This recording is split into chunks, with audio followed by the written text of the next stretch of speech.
Hello again, Mickey Barfield, here to tell you how this game works. So you probably know some basics of the mechanics, so we're going to go over that right now. So that way, if you have any questions, hopefully I answer them. Thanks. Okay, so what we have here, we have a character sheet, which the camera angle here is not the best, I know, I apologize. But let's go over this quickly here. Okay, so we have here, we have Audrey Halford.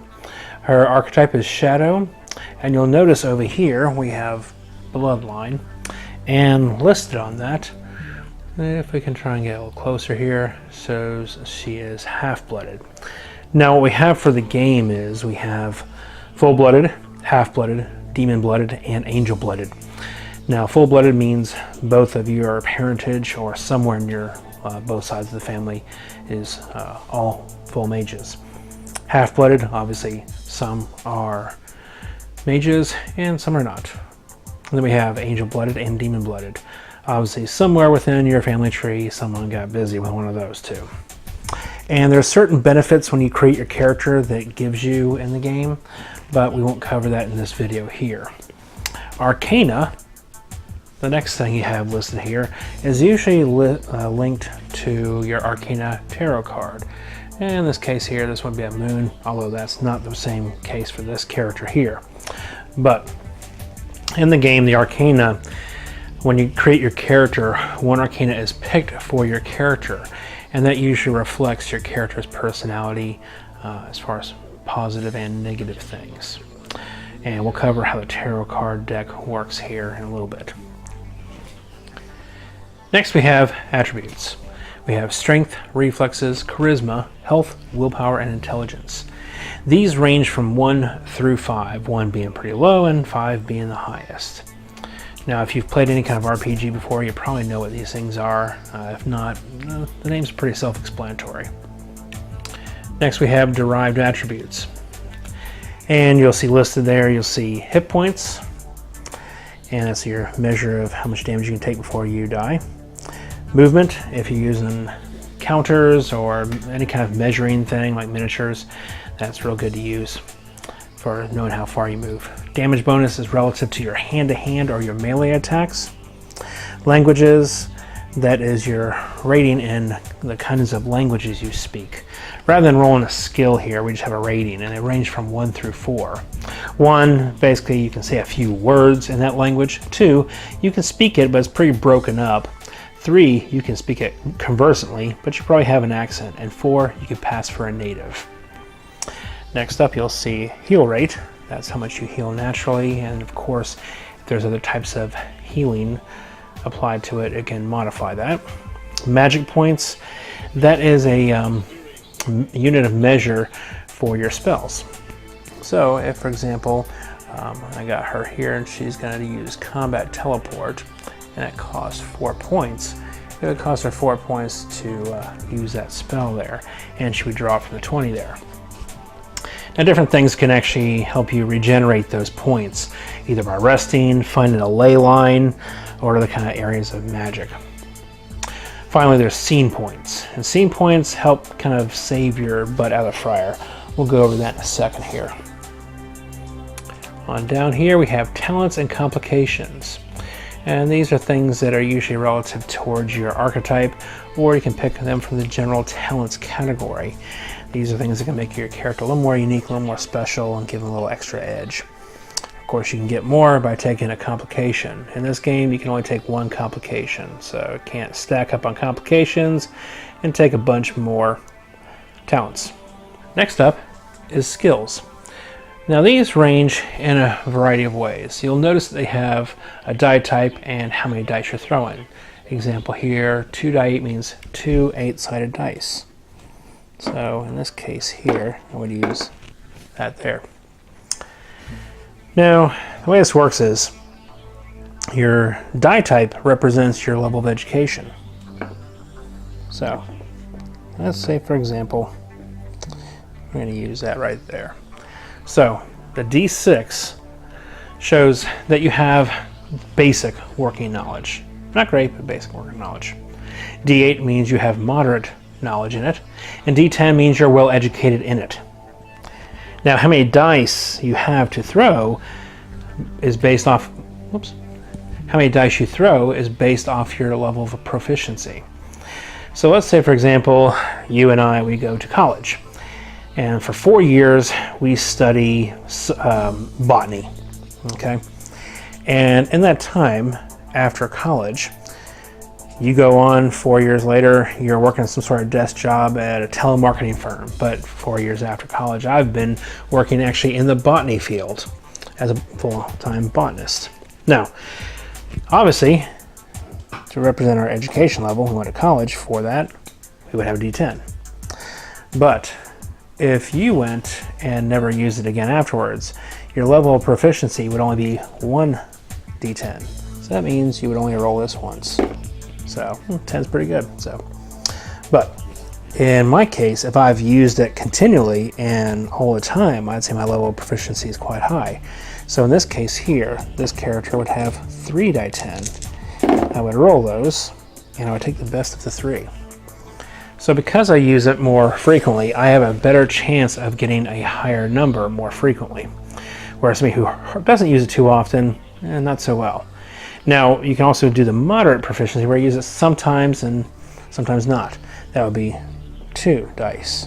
So, in the case where you have a person who has 2 dice 6, it means they're not very well educated in it, but they have 2 dice in it, which means they use it fairly often. And if they had moderate education, 1 die 10 or 1 die 8 would represent that they're okay educated in it and they don't use it that often. But if they had 3 die 8, well, then they'd have a lot more chance of using it, and they are more proficient and try and do it. Now, how you hit your target numbers, because this is a target number game. Scan over here. Okay, if you can see that table there, you'll see where it says easy, average, challenging, tough, and extreme. And you have target numbers 4, 7, 9, 12, and 14. So let's say, for example, this character over here who has athletics of 2 die 8, okay, has to make some sort of jump.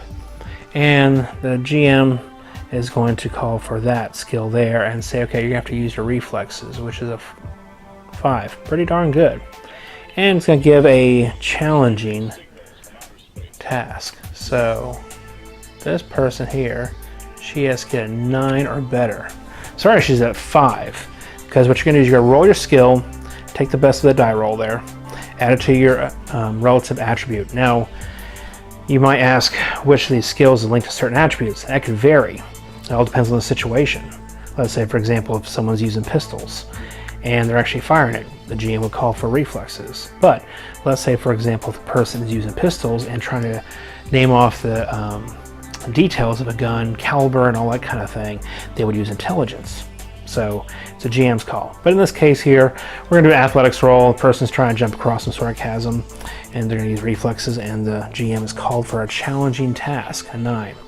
So they already have a 5, and their athletics is 2 die 8. So if they roll, and I get my best roll there is a 2. So 2 plus 5 is a 7. They just missed it by 2. Now, let's cover the scene points, because this actually might help you out with this. Now, scene points can be used in a variety of different ways. The way they can be used, okay, let's say, for example, let's just use these here as our scene points. Okay, one of the ways you can use it is if you want to spend a point, and it gives you a +5 to your roll. So in this case here, where she failed it by 2, if she spends that 1 there, gives her a +5, turns that 7 into a 12. Obviously beating the challenging task of 9, they succeed at the task.